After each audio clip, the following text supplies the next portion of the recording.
என் மேலே பைத்தியமாக இல்லை. ஏன்னா இது இட்ஸ் நாட் அ பிஸ்னஸ், கொடுக்கல் வாங்கல் கிடையாது.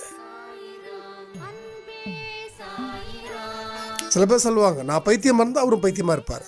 அப்படி இல்லை. பாசம்ன்றது எந்த விதமான எக்ஸ்பெக்டேஷனும் இல்லாமல் வர்றது தான் பாசம்.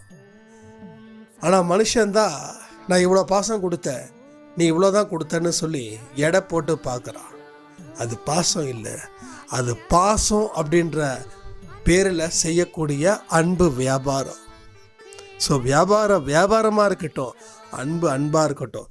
அன்பையும் வியாபாரத்தையும் கலக்கிறவன் தான் இன்னைக்கு நிறைய ஃபோர்ஜரி வேலை பண்ணிக்கிட்டு இருக்காங்க. கடவுளுக்கு பிடிக்காத விஷயத்த செஞ்சு கடவுளோட பக்தர்னு தன்னை காட்டிக்கிறதுலையும் பெரிய அளவில் இருக்காங்க. ஸோ இவர்கள் இன்னைக்கு நல்ல வசதியாக பேரும் புகழும் வாழ்கிற மாதிரி இருக்கும்.